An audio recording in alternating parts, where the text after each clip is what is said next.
What an idiot he thinks he is paying for the grandkids' college, but in reality, those $300,000 are for our trip to Europe. Those words came out of my daughter-in-law's mouth from the other side of the door. My son laughed. My son, the boy I raised alone for years, the man to whom I gave everything, responded, "It is okay, babe, do not delay the transfer of assets. We still have to sell her house and the land." At that moment, standing in front of the door of their home with a container of food that I had prepared with so much love, I understood that I had just handed over $300,000, my life savings, to two scammers. And the worst of all is that one of them carried my blood. But let me tell you how I got here, because no one wakes up one day discovering that their own family plans to strip you of everything. These things happen slowly, with a smile, here a lie there, small signs that you ignore because love blinds you. My name is Rose, and I am 66 years old. During the last 3 years, I have lived alone in this house that I built together with my late husband. He passed away, leaving me this home, 2 lots of land in town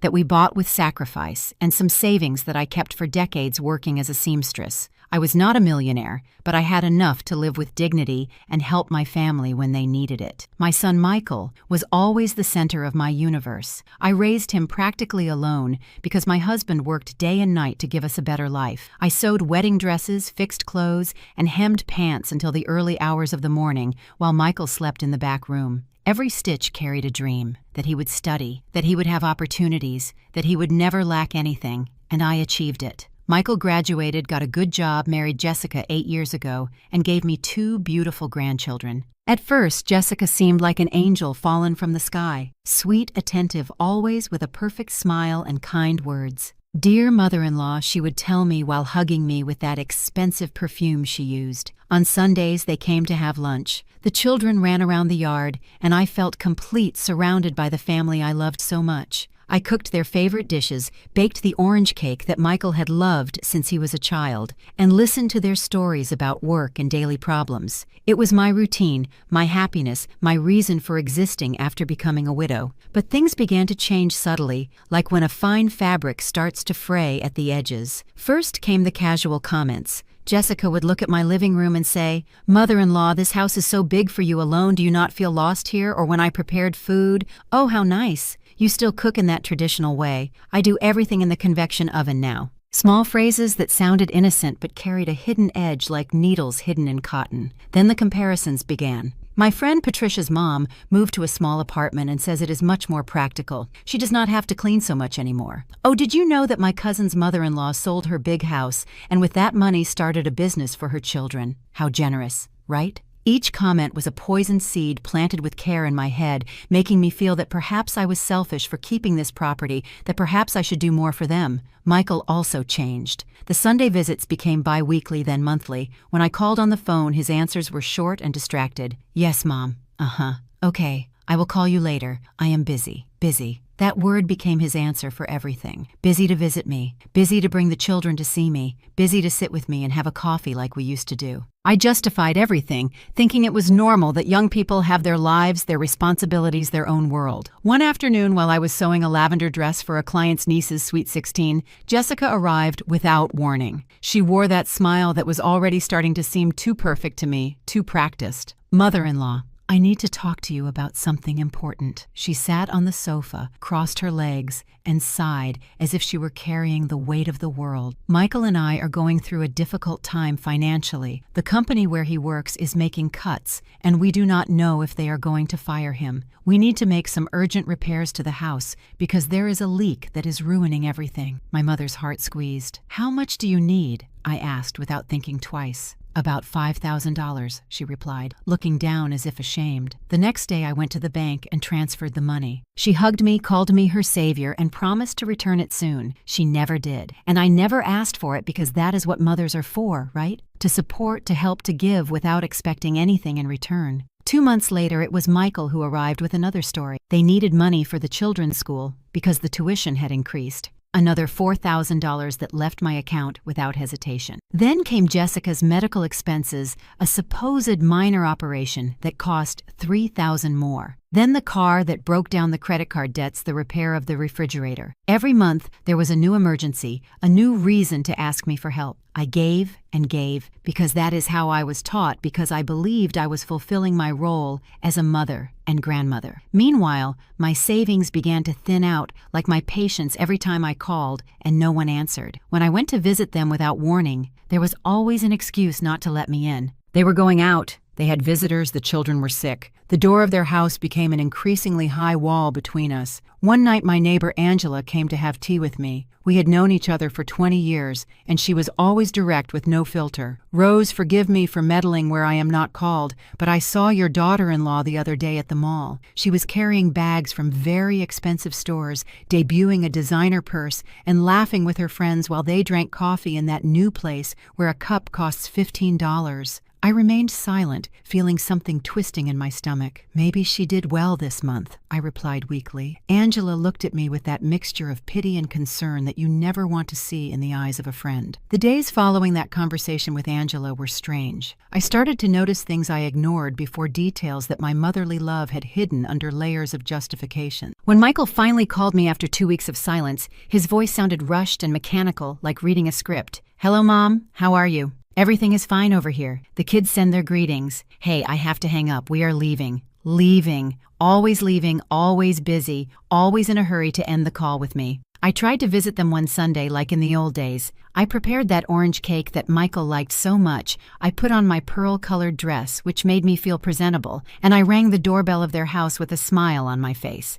Jessica opened the door just a crack. Her expression changed when she saw me. "Oh, mother-in-law, what a surprise. We were just leaving. We have a family lunch." The irony hit me like a slap. I was their family, and I was on the wrong side of that door. "Are the children there?" I asked, trying to look inside. "They are with my parents. They took them yesterday." Lie. I could hear children's laughter inside the house. I walked away slowly down that street where I had played so many times with my grandchildren, feeling how each step weighed more than the previous one. Something was not right. Something had changed, and I had been too naive, too trusting, too blind to see it. That night, I could not sleep. I stared at the ceiling of my room, reviewing every conversation, every request for money, every excuse to keep me away. The pieces were beginning to form an image I did not want to see. The next morning, Jessica called me with that sweet voice that no longer convinced me. "Dear mother-in-law, excuse him for yesterday. We were very stressed. Can we go visit you this afternoon? Michael wants to talk to you about something important." My heart jumped between hope and fear.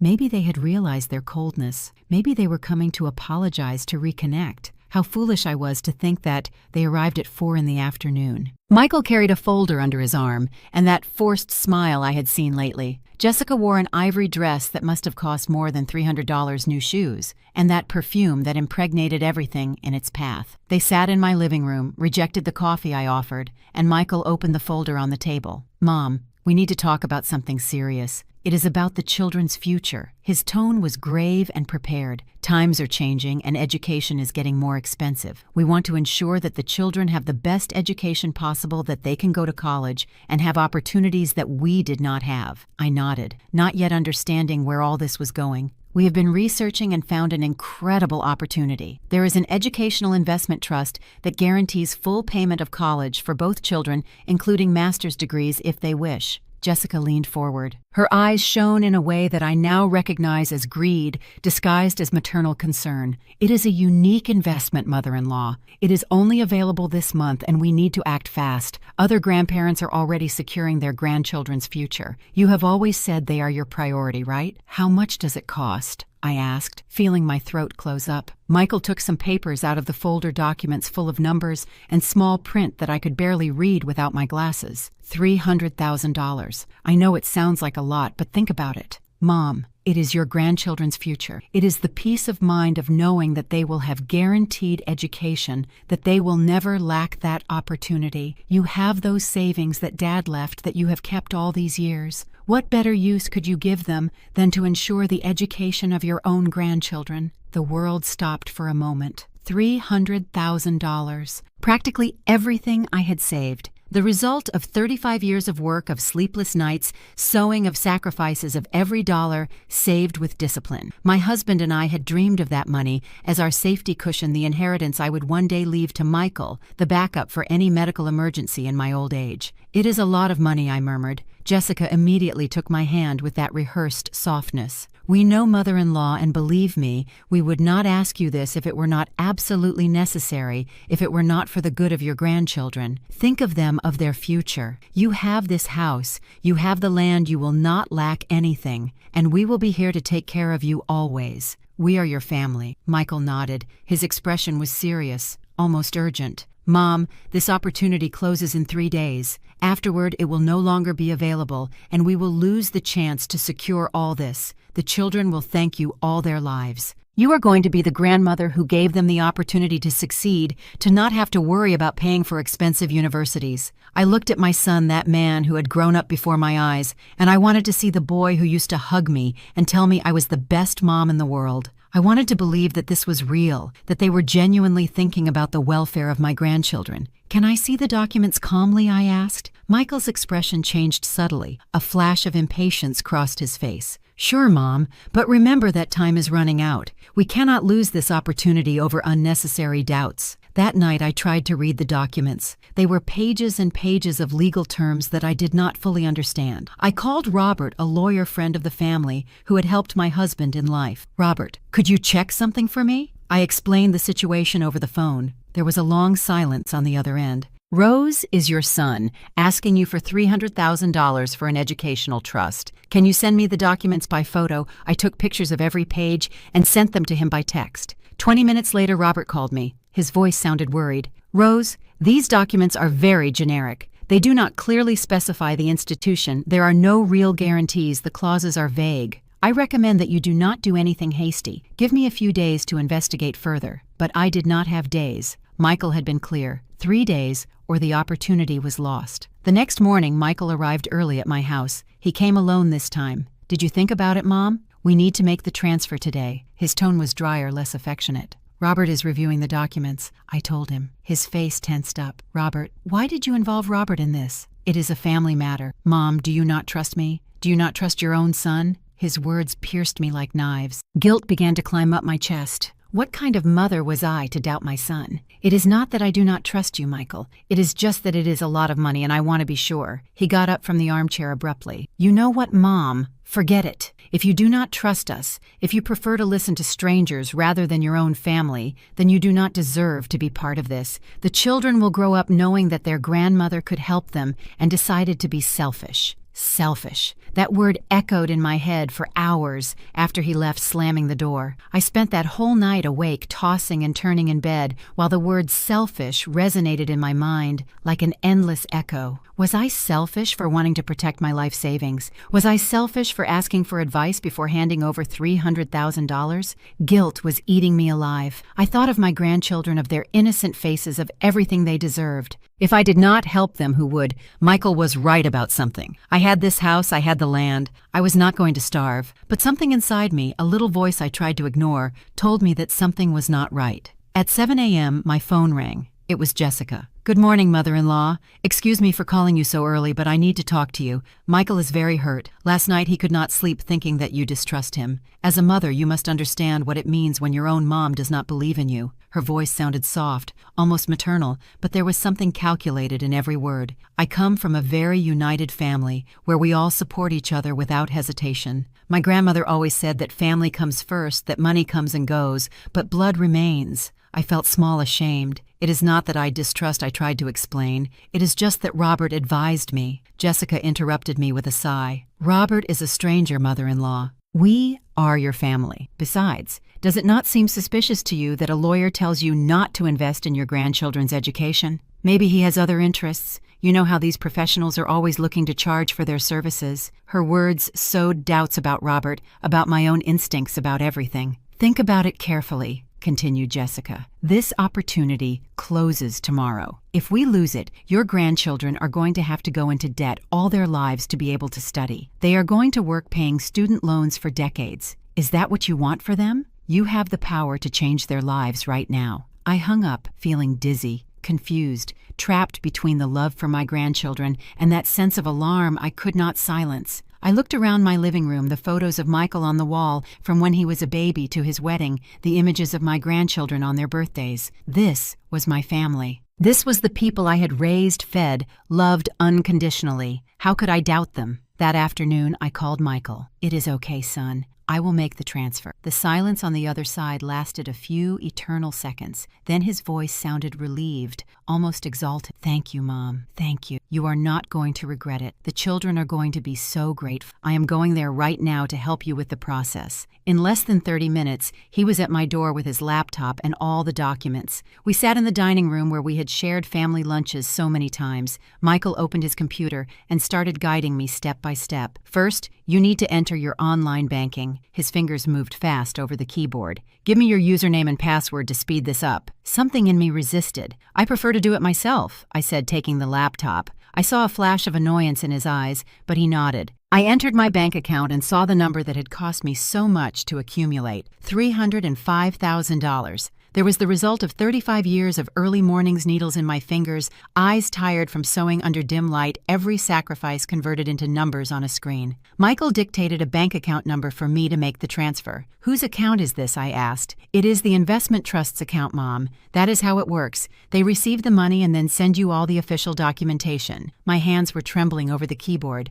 "Do it, Mom. You are one click away from securing your grandchildren's future." I closed my eyes and pressed confirm. $300,000 disappeared from my account in a second. Michael smiled broadly and hugged me. "You are the best mom in the world. The kids are going to be so happy when they find out." But while he hugged me, I did not feel warmth. I felt a frozen emptiness in my stomach. During the following days, I waited for the documentation Michael had promised. "It is almost there, Mom. These processes take time," he told me every time I asked. But what I really noticed was the drastic change in his behavior. The phone calls that were scarce before were now non-existent. When I dialed, it went straight to voicemail. The messages I sent remained unanswered for hours, sometimes days. A week after the transfer, I decided to visit them without warning. I needed to see my grandchildren, hug them, feel that I had done the right thing. I rang the doorbell several times. I heard movement inside voices that suddenly went silent. Finally, Jessica opened the door with an expression that no longer tried to hide her annoyance.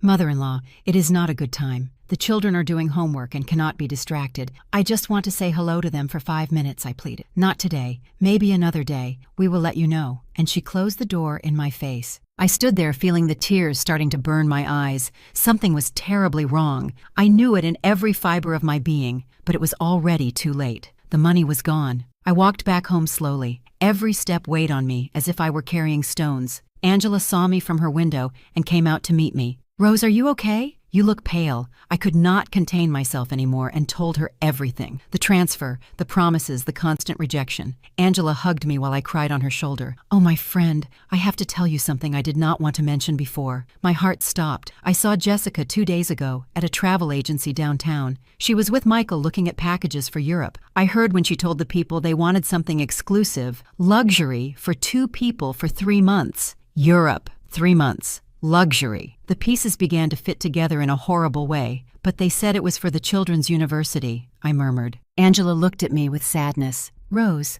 I think you should investigate more about that investment trust." That night I called Robert and told him I had made the transfer despite his warnings. The silence on the other end was deafening. "Rose, give me the account number where you sent the money. I am going to investigate." I passed him all the data. 2 hours later, Robert called me back. His voice sounded serious, worried. "Rose, that bank account belongs to Michael. There is no investment trust. You transferred $300,000 directly to your son's personal account. The world collapsed around me. There was no fund. There was no educational investment. There was nothing except my son and daughter-in-law stealing my life savings. What do I do, Robert?" My voice was barely a whisper. "For now, nothing. We need proof of fraud if we want to recover that money. Did you keep the documents they gave you?" "I had them, but they were so vague that they would probably be useless." The following days were torture. I kept calling Michael without getting an answer. The messages were left on read but unanswered. Finally, after almost 2 weeks, Jessica replied with a cold message. "Mother-in-law Michael is very busy with work. The kids are fine. When we have free time, we will visit you. Regards." They did not even bother to maintain the charade. One afternoon, desperate, I went to their house again. This time I did not ring the doorbell. I stayed outside, waiting, watching. I saw when Michael arrived from work driving a new car, one of those sports models that cost more than $50,000. I saw him enter the house carrying bags from expensive stores. The laughter I heard from outside broke my heart. They were celebrating. They were happy. With my money. I approached the door to knock when I heard raised voices. I froze. "I do not understand why you do not answer your mom's calls," I heard Michael say. Jessica's voice responded clear and strong. "Because she already served her purpose. Babe, we already have the money. Now only the rest is missing. The rest." My heart beat so fast, I thought I was going to faint. I remained paralyzed on the other side of that door, holding my breath, praying they could not hear the beats of my heart that resounded in my ears like war drums. Jessica's voice continued now, clearer, crueler.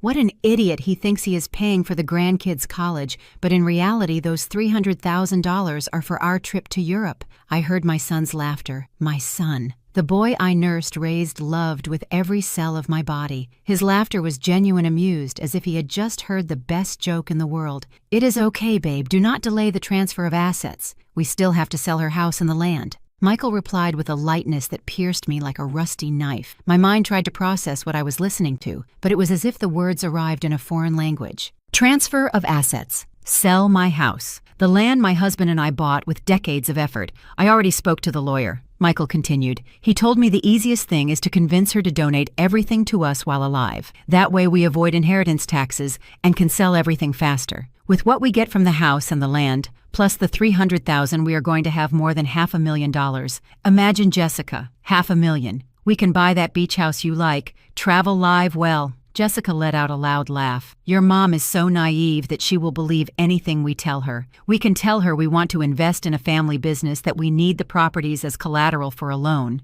Whatever. She signs whatever you put in front of her just to make you happy." The words fell on me like drops of acid, burning every illusion I had had about my family. "The only thing that worries me is that she talked to that nosy lawyer," said Michael. "What if he turns her against us?" Jessica snorted with contempt. "Please, she is an old woman. She is already senile. Besides, we already put enough guilt in her head. She feels so bad for having doubted you that now she will do anything to make up for it. Reverse psychology always works with these emotional people." I felt my legs starting to tremble. I leaned against the wall, trying not to make noise, not to give away my presence. Every word was a revelation more painful than the previous one. Everything had been a lie. Every hug, every "I love you, Mom," every promise, everything calculated, planned, executed with surgical precision to strip me of everything I had. "And if she refuses to sign," Jessica asked. Michael laughed with a confidence that froze my blood. "She is not going to refuse. She is my mother. All her life she has lived to please me. Besides, we are going to tell her it is for the children's welfare that we want to ensure their future. That old woman would do anything for those brats." Brats. He called his own children brats.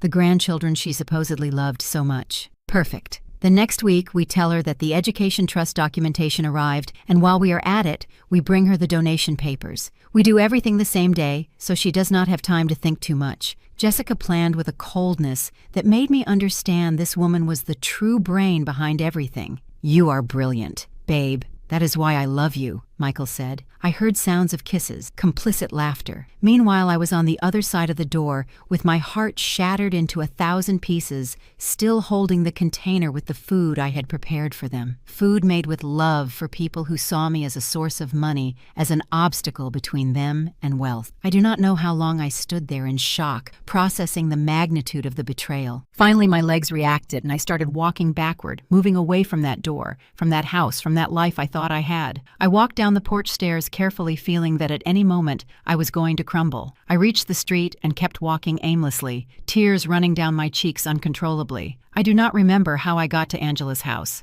I only remember ringing her doorbell, and when she opened, I collapsed completely. I cried like I had not cried even when my husband died, because this betrayal hurt differently. It was a pain that came from within, from the place where you keep your faith in the people you love. Angela hugged me, took me to her living room, made me tea, and waited patiently for me to be able to speak. When finally I could articulate words, I told her everything. Every phrase I had heard, every detail of the macabre plan Michael and Jessica had woven. Angela listened with a mixture of horror and indignation growing on her face. "Those bastards," she murmured, clenching her fists. "Rose, you have to report them. This is fraud. It is abuse of trust. They are criminals, but I could not think clearly. My mind was a whirlwind of conflicting emotions, pain, rage, disbelief, shame. How had I been so blind? How did I not see the signs? All the pieces fit now with brutal clarity. The increasingly scarce visits, the constant requests for money,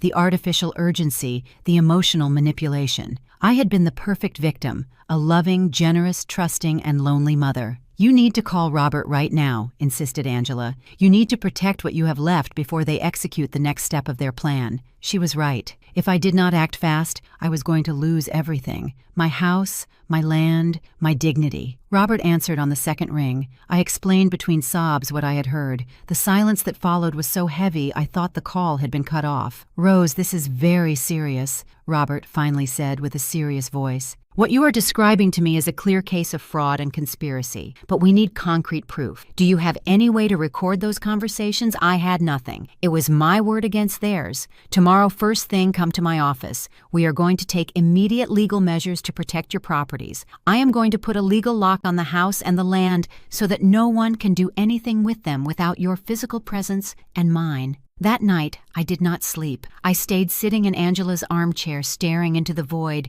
reviewing every moment of the last months. Every sign I ignored, every lie I believed, every manipulation I did not see. I felt stupid, used, betrayed in the worst possible way. But under all that pain, something else was beginning to grow. A spark of rage, of indignation, of need for justice. At 6 a.m, I was already awake. Angela made me breakfast, but I could not eat anything. My stomach was closed, my throat tight. "You have to be strong now," she told me, taking my hand. "Not for you, but to give them the lesson they deserve. No one can do this and get away with it. No one." Her words ignited something inside me. She was right. I could not let myself be defeated. I could not let them steal everything from me without fighting. At 9 o'clock sharp, I was at Robert's office. He already had several documents prepared. First, we are going to make a formal statement of what you heard. Second, I am going to register a legal impediment on all your properties. Third, we are going to check your bank accounts and change all your passwords and access. Fourth, we are going to explore legal options to recover the $300,000. I signed papers for hours. Every signature was an act of resistance,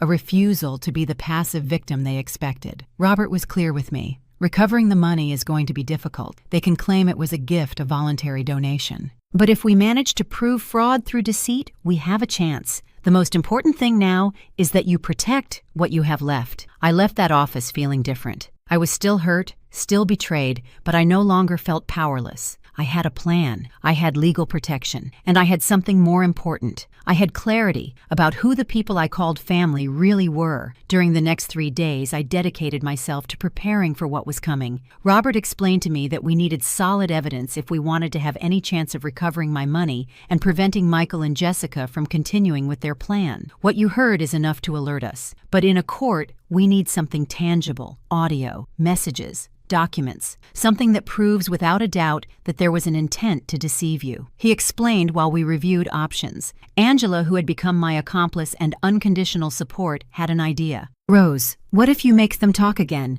but this time with your phone recording?" The idea terrified and excited me at the same time. Could I do it? Could I face him knowing what I knew, feigning ignorance while recording every incriminating word that came out of their mouths? Robert nodded thoughtfully. "It is risky, but it is our best option. You need them to confess their plan themselves, that they talk about the money, the supposed university, the plan to keep your properties. If you achieve that, we have a solid case." He taught me how to use the recorder on my phone, how to position it to capture the audio well, how to ask questions that would lead them to confess without them suspecting. I practiced for hours in front of the mirror. I had to be convincing. I had to seem like the same naive and trusting woman they believed I was. I could not let them see the rage that boiled under my skin, the pain that split my chest every time I thought of their betrayal. I had to become an actress in my own tragedy. On the 4th day, I took a deep breath and dialed Michael's number. He answered on the 3rd ring. His voice sounded surprised.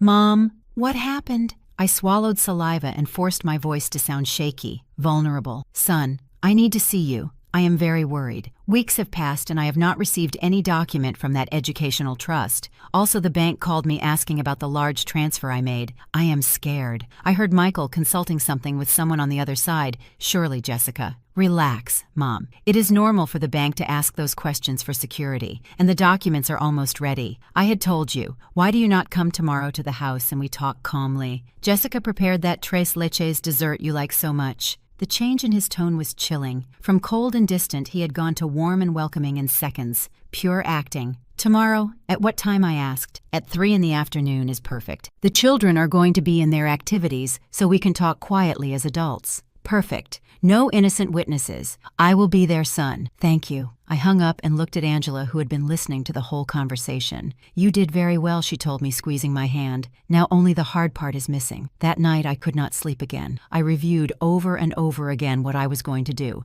Robert had given me clear instructions. Arrive, activate the recorder discreetly, ask questions about the educational trust, mention my properties, let them talk. Scammers have huge egos, he had told me. If they think they already won, they will want to show off their plan. Let them talk. At 2:30 in the afternoon the next day, I got ready carefully. I put on my cream-colored dress, the one I always used for important occasions. I put on light makeup so as not to look like I had spent nights crying. I put my phone in my jacket pocket with the recorder already activated. Angela accompanied me to the door of my house. You are brave, Rose. You are stronger than they ever imagined. Now go and show them who you really are. I drove to Michael's house with my hands sweating on the steering wheel. Every traffic light seemed to last an eternity. When I arrived, I saw the new car parked in the driveway, that bright red sports car they had bought with my money. I took 3 deep breaths before getting out of the car. I could do this. I had to do it. I rang the doorbell,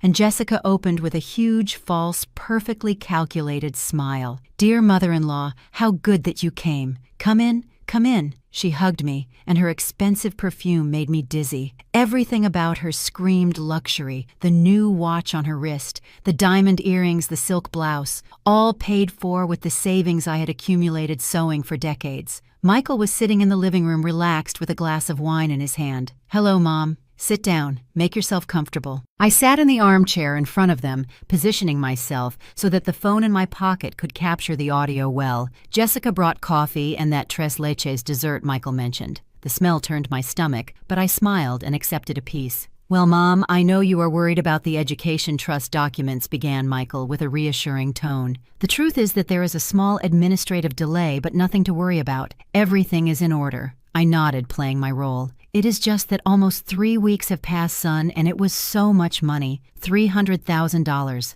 My life savings. Jessica intervened with that syrupy voice that I now recognized as completely false. We know, mother-in-law, and believe me, we value your generosity very much. Your grandchildren are going to have the best education thanks to you. They are going to study at the best universities. They are going to have incredible opportunities. I let a few seconds pass before continuing with my next question, the most important one. Son, I was thinking the other day, you are right that this house is too big for me alone, and I have been considering what you said a few months ago about making the transfer of assets while alive. I saw how Michael's eyes lit up like a predator watching its prey approach voluntarily. Yes, you are considering it seriously. Yes, I lied, feeling dirty inside. It is just that I do not want you to have to deal with taxes and complicated paperwork when I am gone. If I transfer everything to you now, the house and the 2 lots, it would be easier for everyone, right? Jessica leaned forward, her excitement barely contained. Exactly, mother-in-law, that is exactly what we have been saying. Besides, that way you can be calm knowing that everything is arranged. Michael got up and sat next to me on the sofa. Mom, that would be the smartest thing. Look, I am going to be honest with you. My heart beat faster. Here it came. Jessica and I have been looking at investment options. With the properties you transfer to us, we can get loans to invest in very profitable businesses. We are talking about multiplying that value in a few years, and all that would eventually be for the children, too. What kind of businesses? I asked, pretending to be interested. Jessica replied quickly. Real estate mainly, buying properties, remodeling them, and selling them. It is a very profitable market right now. In fact, we already have buyers interested in one of your lots. We could sell it for more than $100,000. You already have buyers. I asked, pretending surprise. Michael nodded enthusiastically. Yes, Mom, that is why it is important that we make the transfer soon. We cannot lose these opportunities. Imagine with the money from the sale of the land, and eventually this house added to what you already invested in the children, we are going to be very well off financially. And you do not have to worry about anything. We are going to take care of everything.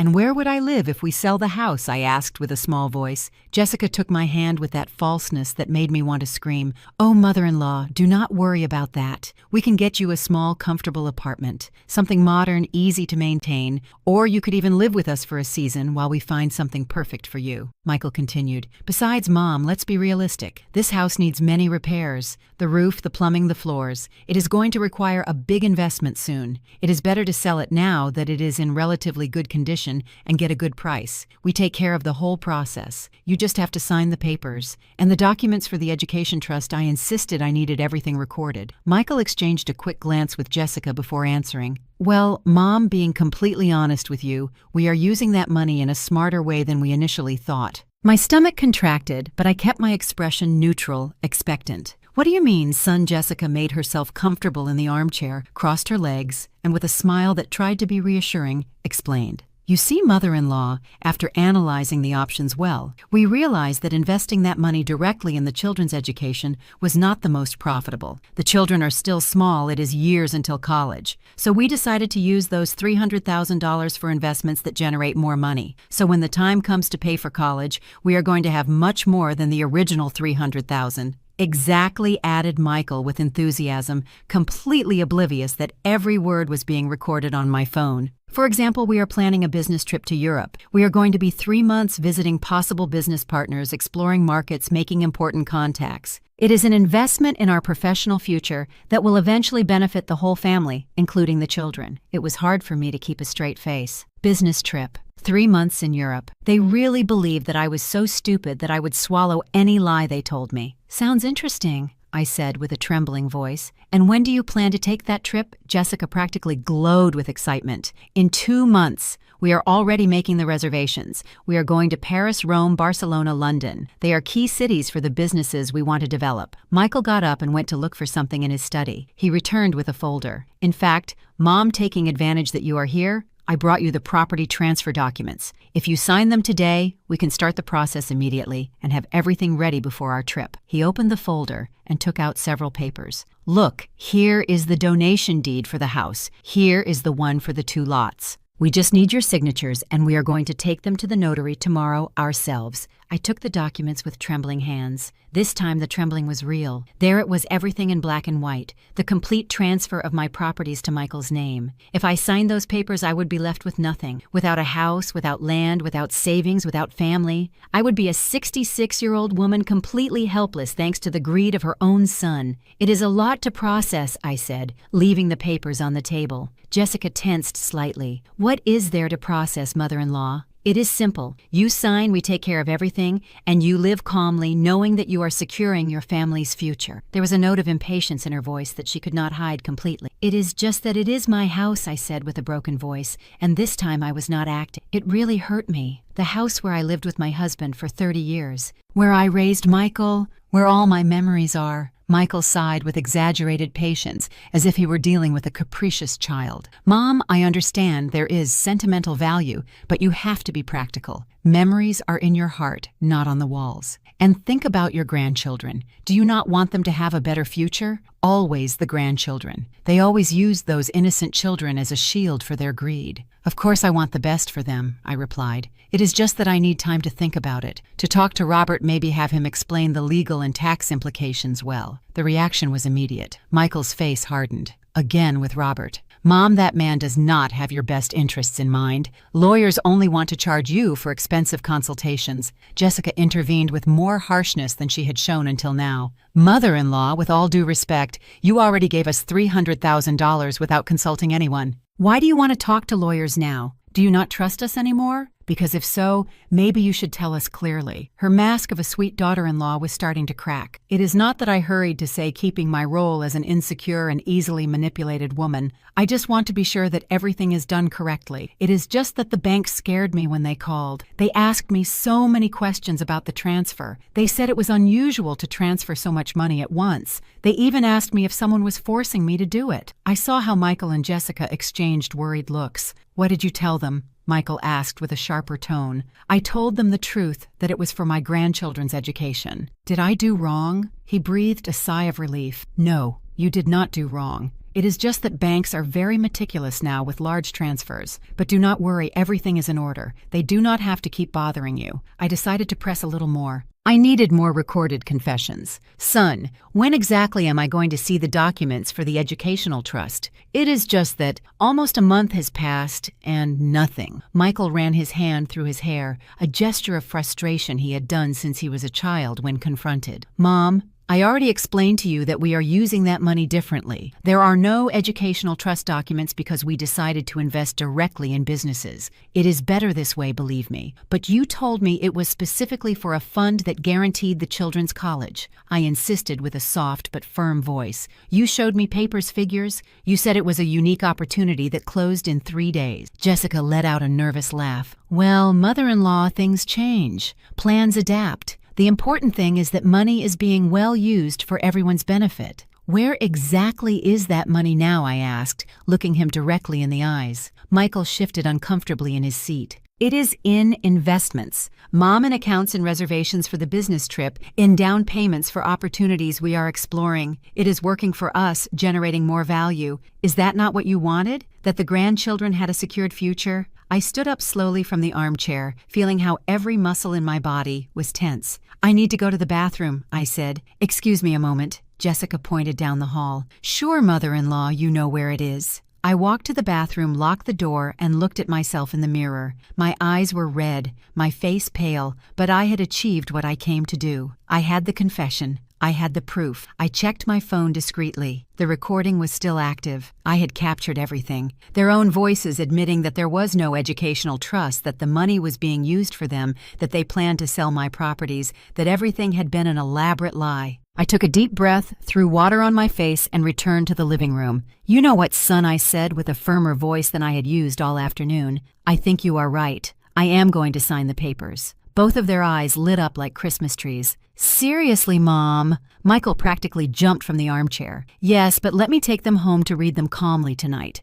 Tomorrow I will go to the notary and sign them there directly. That way everything remains legal from the beginning." I could see the disappointment on their faces, but they nodded. "It is okay, Mom. Take the documents. But please do it tomorrow. It is important that we do not lose more time. We are already behind on several things." I took the folder with the donation papers, the same ones they planned to use to strip me of everything. "I will do it, son. Tomorrow, without fail." Jessica walked me to the door with renewed kindness. "Thank you for understanding, mother-in-law. You will see that this is the best for everyone. In a few years you will thank us." I hugged her, and while I did, I thought of all the times this woman had manipulated me, lied to me, used me. "See you tomorrow," I said with a smile that hurt my soul. I got in my car and drove to the corner. There I stopped, took out my phone, and stopped the recording. 52 minutes of audio. 52 minutes of confessions, plans, revealed, lies exposed. I had everything I needed. I dialed Robert's number with trembling hands. "I have it," I said when he answered. "I have the entire confession recorded.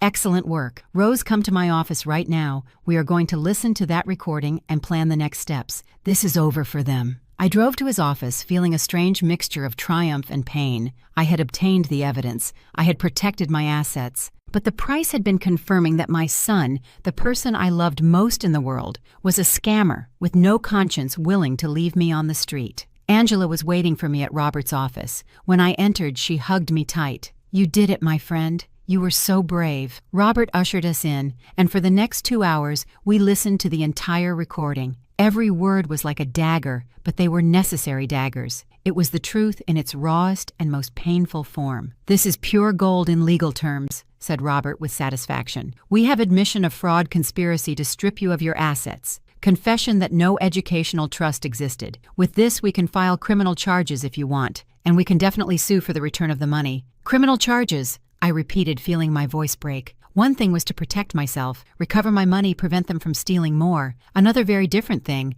was to send my own son to jail. Robert noticed my internal conflict and softened his tone. Rose, I understand he is your son, but what he and Jessica did is a serious crime. They not only lied to you, they scammed you systematically. This was premeditated, calculated, and if you do not stop it now, they are going to keep doing it, maybe not only with you, but with other people. Angela squeezed my hand. Friend, I know it hurts, but you have to think about yourself. They did not think about you when they planned to leave you with nothing. They did not think about you when they laughed at your trust. They did not think about you when they spent your money on luxuries while you eat alone in that empty house. Her words were harsh, but true. Each one of them was a truth I needed to hear. Let me think about it tonight, I said finally. I need to process all this. I need to decide how far I am willing to go. Robert nodded understandingly. It is okay. But meanwhile, tomorrow, first thing, I am going to file a civil lawsuit for the return of the money. That is not negotiable. They stole $300,000 from you through deceit and fraud. That money has to return to your account. That night alone in my house, I sat in the dining room with a cup of tea that got cold without me taking a sip. I looked at the walls full of photographs of Michael at different stages of his life. The smiling baby in my arms, the proud boy on his first day of school, the teenager graduating, the man at his wedding. At what moment did I lose that boy? Or did he never really exist? Was he always selfish, waiting for the opportunity to take advantage of me? My phone rang close to 11 at night. It was Michael. Hello, Mom. I was just calling to confirm that tomorrow you are going to the notary early. I already made an appointment for 10 in the morning. I will pick you up at 9:30. His voice sounded animated, anxious to close his masterstroke. Son, we need to talk, I said with a serious voice. There was a pause. About what, Mom? We already talked about everything this afternoon. I need you to come to my house tomorrow, you and Jessica, before going to the notary. There is something important I must tell you. I could feel his frustration through the phone. Mom, do not tell me you are regretting it again. We had already agreed on something. His tone was becoming sharp. I am not regretting it. I just need you to come at 9 in the morning. It is important. Okay, he replied with an exaggerated sigh. We will be there. But make it fast, because the appointment with the notary cannot be moved. He hung up without saying goodbye. Not even an I love you, Mom, like he used to do when he was a child. Or maybe he had never said it with sincerity, and I simply wanted to believe it. I called Robert. Tomorrow at 9 in the morning, they are coming to my house. I want to confront them with the evidence. I want them to know that I know everything. Robert remained silent for a few seconds. Are you sure we could handle this legally without direct confrontation? But I needed this. I needed to see their faces when they knew their plan had failed. I needed them to know I was not the stupid old woman they thought I was. I want you to be there, Robert, as my lawyer. And Angela is also going to be present as a witness. Robert accepted. It is okay. I will arrive at 8:30 to prepare everything. And Rose, you are going to need to be very strong. They are going to deny, they are going to cry. They are going to manipulate. You are going to have to stand firm. I knew it. I knew my son. I knew his tactics. But this time, I had something he did not expect. Irrefutable proof. The next morning I got up before dawn. I showered, dressed in my gray suit, the one I used for formal occasions. I applied makeup carefully to hide the dark circles from so many sleepless nights. I wanted to look strong, dignified, not like the shattered victim I felt inside. Robert arrived punctually at 8:30 with his briefcase full of legal documents. Angela arrived minutes later with coffee for everyone. We organized the living room like a small court. Robert sat in an armchair with his documents. I sat in my favorite chair, the one that had belonged to my husband. Angela remained standing near the window. At 9 o'clock sharp, the doorbell rang. I took a deep breath, got up, and opened the door. Michael and Jessica entered with forced smiles that froze when they saw Robert and Angela. "What is this, Mom?" Michael asked with a tense voice. "Why is Robert here?" I invited them to sit with a gesture. Jessica made herself comfortable on the sofa with a cautious expression, her eyes moving between all of us, trying to decipher what was happening. Michael remained standing, clearly uncomfortable. "Sit down, son," I said with a firm voice. Something in my tone made him obey. "I called you because we have to talk about something very serious," I began. My hands were trembling slightly, but my voice remained steady. "Yesterday, when I went to your house, you told me many things. You talked to me about the educational trust which turned out not to exist. You talked to me about using my money for a trip to Europe. You explained your plans to sell my properties. I saw how both of them paled gradually. I also heard other things. I continued taking out my phone. For example, a few days ago, I went to visit you without warning. The door was ajar and I heard a very interesting conversation. Jessica went rigid. Michael started shaking his head. I do not know what you are talking about, Mom. I smiled without humor. No, let me refresh your memory. I pressed play on my phone. Jessica's voice filled the room clear and crisp. What an idiot! He thinks he is paying for the grandkids' college. But in reality, those $300,000 are for our trip to Europe. Michael's laughter followed, his own voice saying, "It is okay, babe. Do not delay the transfer of assets. We still have to sell her house and the land." I saw how the color disappeared completely from their faces. Jessica opened her mouth, but no sound came out. Michael stood up abruptly. "Turn that off. You have no right to record private conversations." Robert intervened with a professional and cold voice. "Actually, in this jurisdiction, she does have the right. And there is more, much more." I nodded and let yesterday's recording continue playing, where they themselves confessed their entire plan. When it finished, the silence in the room was so dense it could be cut with a knife. Jessica was the first to react. "Mother-in-law, this is a misunderstanding. We were joking. You know how couples are. Sometimes one says things that are not serious." Her voice sounded desperate, the mask of sweetness completely destroyed. "Joking," I repeated with disbelief. "Calling me an idiot is a joke. Planning to leave me homeless is a joke. Stealing my life savings is a joke." Michael approached me with his hands extended. "Mom, listen to me. Yes, maybe we said some incorrect things, but it was never our intention to hurt you. The money really is for the children. It is just that we are handling it differently." "Lies," I said, standing up to meet his height. "Every word that came out of your mouth was a lie. There is no educational trust. There never was. You deceived me. You manipulated me. You used your own children as an excuse to steal from me. And the worst of all is that you do not feel an ounce of remorse." I saw something in his eyes, then something I had never seen before, pure resentment, without filter. "Do you want to know the truth, Mom?" he said with a hard voice. "The truth is that we deserved that money. All my life I had to hear about your sacrifices, about how much you worked, about everything you did for me, as if I had asked you for it. I did not ask to be born. I did not ask you to kill yourself working. That was your decision. And now that you finally have money, what were you going to do with it? Leave it in the bank until you die. We can use it now. Enjoy it. Live well." His words hit me like physical slaps. This was not my son. Or maybe he was, and I never wanted to see it. Jessica tried to shut him up, but he continued, the floodgates of his true self finally open. "Besides, technically that money is mine anyway. It is my inheritance. I am just taking it early." Robert stood up. "Michael, I suggest you shut up right now. Every word you say is worsening your legal situation." Michael laughed bitterly. "Legal situation? She is my mother. She is not going to sue me. She does not have the guts." He looked at me with contempt. "All your life you have been weak, Mom. Always yielding, always pleasing, always looking for approval. That is why it was so easy. Those words were the catalyst I needed. All the doubt, all the guilt, all the pain I had been feeling transformed into something different. Absolute clarity. I looked at this man in front of me, this stranger who wore my son's face, and finally I saw him as he was. He was not Jessica's victim. He was not a good man who made a mistake. He was a predator who had been waiting patiently for his opportunity to attack. "You are right about something, Michael," I said with a calm voice that even surprised me. I was weak. I was compliant. But that ended today. I turned to Robert. "I want to file all possible charges, civil and criminal. I want to recover every cent of my money, and I want them to face the legal consequences of what they did." The arrogance on Michael's face turned into shock. "You are not serious." Robert opened his briefcase and took out several documents. "Oh, she is very serious. I have here a civil lawsuit for $300,000 plus interest and damages. I also have a criminal complaint for fraud, obtaining money by deception, and conspiracy to commit additional fraud, and we have all the necessary evidence to proceed." Jessica finally exploded. "This is ridiculous. You cannot do this to us. We are your family." She got up from the sofa with her fists clenched. "You gave us that money voluntarily. No one forced you.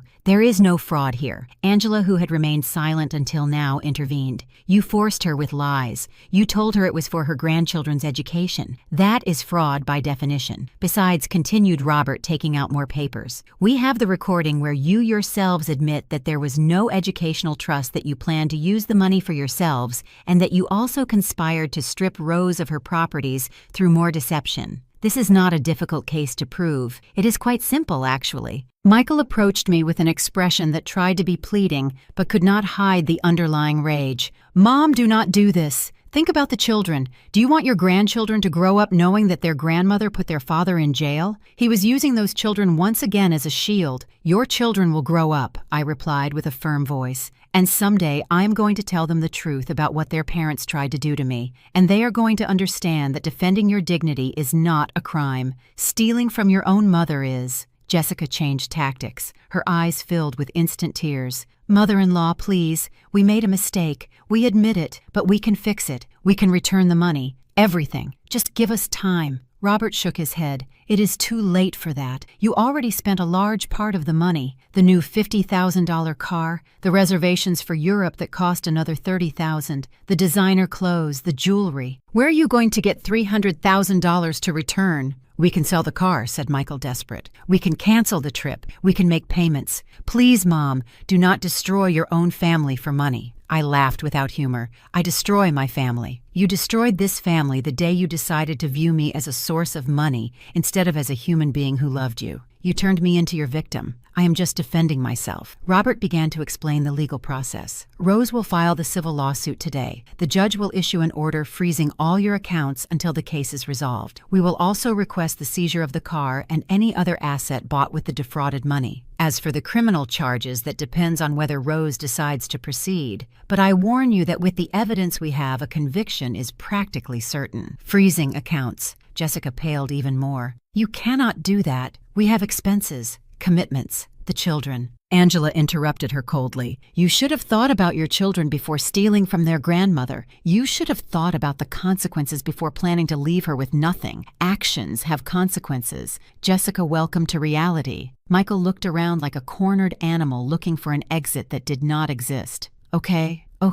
What do you want? What do we have to do so you do not file those charges?" His voice had lost all arrogance. Now it sounded small, scared. "I want my money back, the full $300,000, in my account, this week," I said without hesitation. "It is impossible," he whispered. "We do not have that much money available." Robert shrugged. "Then you will have to get it. Sell the car, ask for loans, mortgage what you have. It is not Rose's problem how you get it, just that you do it. And also I want you to sign a document where you renounce any future claim on Rose's properties. Never again will you be able to touch her house or her land. And one more thing," I added, feeling how my voice became stronger with every word. "I want you to tell the truth to the whole family, to your aunts and uncles, to your cousins, to your grandparents who are still alive. I want everyone to know what you tried to do. I am not going to allow you to paint me as the villain of this story." Michael shook his head repeatedly. "They are going to hate us. They are going to cut all contact with us." "Well," I said, crossing my arms,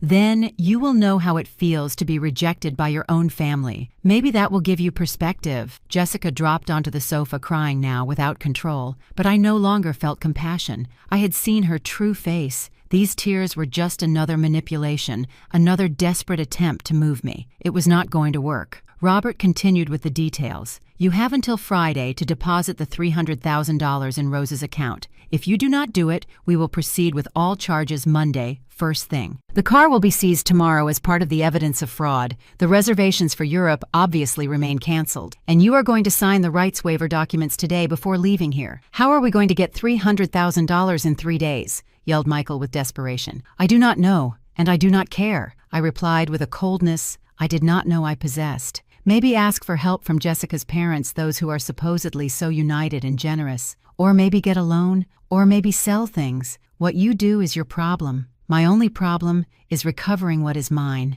Angela approached and put a hand on my shoulder in sign of support. "And while you look for how to get the money, remember every night how you laughed at her, how you called her an idiot, how you planned to leave her without a roof over her head. Maybe that will give you the necessary motivation to comply." Her words were harsh but necessary. These two needed to understand the gravity of what they had done. Robert took out the rights waiver documents. These papers state that Michael and Jessica permanently renounce any claim on the house located at this address and the 2 lots registered under Rose's name. This is irrevocable. Even after her death, these properties will not form part of of Michael's inheritance. Sign here, here, and here. He pointed to the lines with his pen. Michael took the pen with a trembling hand. Mom, please do not do this to me. I am your son. He looked at me with eyes that sought the compliant woman I had always been, but that woman had died the day I heard his truth from the other side of the door. Sign, I said simply. And he did. Jessica also signed, her tears staining the paper. Now, said Robert, putting the signed documents in his briefcase, let's make something very clear. If you try to approach Rose to intimidate her, manipulate her, or threaten her in any way, that will be additional evidence for criminal charges. If you contact other family members to pressure her, that will also count against you. Your best option is to get the money deposited and pray that Rose is merciful. And if we do it, Michael asked with a hoarse voice, if we return all the money, will you not file the criminal charges? I looked at him for a long moment. Part of me, that part that was still a mother, wanted to say yes. But another part, the part that had learned a brutal lesson about human nature, knew that would be a mistake. If you return the full money by Friday, I said finally, I will not file criminal charges, but I am going to keep the civil lawsuit on file in case you ever try something similar, and our contact from now on will be minimal and supervised. What does that mean? Asked Jessica, wiping her tears. It means, I explained with pain in my chest, that I am not going to pretend we are a happy family. I am not going to go to your dinners. I am not going to celebrate holidays with you. You broke something that cannot be repaired. As for my grandchildren, when they are old enough to understand, they will decide if they want to have contact with me. But I am not going to allow you to use me to continue manipulating them. The silence that followed was absolute. Michael and Jessica looked at each other, the reality of their situation finally penetrating their minds. They had lost. Their perfect plan, their masterstroke had collapsed completely, and now they faced the consequences of their greed. Robert handed them a copy of all the documents. You have my number. When you deposit the money, notify me immediately. And remember, Friday at the latest, not a minute later. They got up to leave, defeated, destroyed. Michael stopped at the door and looked at me one last time. For a moment, I thought he was going to apologize that maybe some humanity remained in him. But what he said was, "This is not over, Mom. You are going to regret it." Robert immediately took out his phone. "Thank you for that threat. It was recorded. Now I have more evidence in case I need it." Michael left, slamming the door. Jessica followed him in silence. When the sound of their car faded in the distance, my legs finally gave way. I let myself fall into the armchair while all the weight of what had just happened hit me like a wave. I had confronted my son. I had destroyed any possibility of reconciliation. I had chosen my dignity over my family. Angela sat next to me and hugged me while I cried. They were not tears of regret. They were tears of grief. I was mourning the death of an illusion, the loss of a son who perhaps never existed, the way I believed. "You did the right thing," Angela whispered to me. "You were brave. You were strong. I am so proud of you." Her words comforted me, but they did not fill the void I felt in my chest. Robert explained the next steps while preparing more documents. I am going to monitor their accounts. If they try to move money or hide assets, I will know. I am also going to contact some of my colleagues to make sure they cannot get loans using your properties as collateral. You are going to be protected, Rose. I promise you. I nodded, grateful to have someone on my side who really cared about my well-being. The following days were the strangest of my life. My phone rang constantly with calls from unknown numbers that I did not answer. Messages arrived one after another, some pleading, others threatening, all desperate. Michael wrote me entire paragraphs,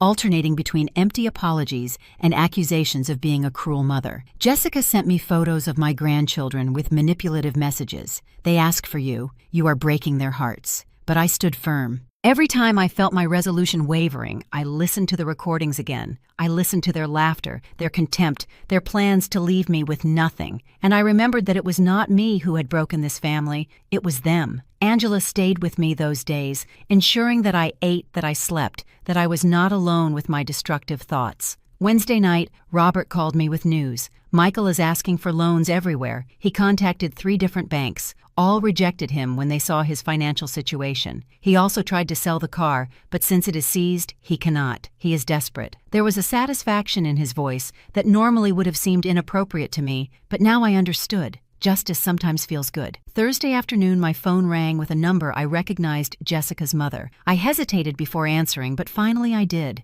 "Mrs. Rose," her voice sounded tense. "I am Jessica's mom. I need to talk to you." I prepared myself for another session of manipulation. "Tell me." There was a long sigh on the other end. Jessica told me everything, well, her version at first, but I am not stupid. I called other people, I asked questions, and I think I know the truth, and I asked cautiously, and I want you to know that I am ashamed. Ashamed of my daughter, of what she did. If I had known she was planning something like that, I would have stopped her. Stealing from one's own family, especially an older lady, is unforgivable. Her words surprised me. I expected defense, not condemnation. My husband and I have decided to help pay the debt, not because we approve of what they did, but because it is our grandchildren who are going to suffer if their parents go to prison. We are going to contribute $100,000. Michael will have to get the rest. I appreciate your help, I said sincerely, but let it be clear that this does not erase what your daughter and my son did. I am not being cruel. I am being fair. Jessica's mother sighed again. I understand completely. If someone did this to my mother, I would react the same or worse. I only ask that when this ends, if possible, do not completely close the door with the children. They are innocent in all this. That conversation gave me some peace. At least there was one more person in this mess who understood the gravity of the situation. Friday morning at 10 o'clock sharp, Robert called me. Rose, a deposit just entered your account. $300,000 exactly. I felt something in my chest relax for the first time in weeks. My money had returned. Not everything was lost. That afternoon I kept my word. I did not file criminal charges, but I kept the civil lawsuit on file as a warning. Robert made sure all legal documents were in order, protecting my properties forever. Michael and Jessica had learned an expensive lesson that stealing has consequences even when you steal from your own family. The weeks that followed were of adjustment. The extended family found out about everything, not because I told the story, but because they themselves started asking questions when Michael and Jessica stopped appearing at family gatherings. Some supported me unconditionally, others thought I had been too harsh, some tried to mediate to convince me to forgive, but I had learned that forgiveness does not mean allowing them to continue hurting you. The grandchildren were the hardest part. I thought of them constantly wondering if they missed me, if they understood why their grandmother no longer went to visit them. But I knew that someday when they were older, I could explain the truth to them, and they would decide for themselves what kind of relationship they wanted to have with me. Until then, I had to protect myself. Angela became my chosen family. We shared dinners, walks, movies. She introduced me to her group of friends, all older women who had lived their own battles and betrayals. I found in them a sisterhood I had never had. I learned that family is not always blood. Sometimes it is the people you choose who choose you who stay when everything collapses. Robert became more than my lawyer. He became a trusted friend, someone who helped me reorganize my finances, to make a real will that protected my wishes, to plan my future with clarity. You have recovered your power, Rose, he told me one day while we signed the last documents. Many people in your situation never do. They remain victims all their lives. But you decided to be a survivor. 6 months after the confrontation, I received a letter. It was from Michael. I opened it with trembling hands, not knowing what to expect. The letter was short. Mom, I know I do not deserve your forgiveness. I know I destroyed something that cannot be repaired. Jessica and I are in therapy, trying to understand why we did what we did. I do not expect you to believe me, but I needed you to know that finally I understand the magnitude of my betrayal. The children ask for you. I have started to tell them the truth adapted to their age. Someday when you are ready, if you are ever ready, I would like to try to rebuild something, even if it is just being able to talk to each other civilly. But I will understand if you do not want to. With love and regret, Michael. I read the letter 3 times. I looked for signs of manipulation, of falseness. Maybe it was there, or maybe not. I no longer trusted my ability to distinguish sincerity from acting when it came to my son. I put the letter in a drawer without replying.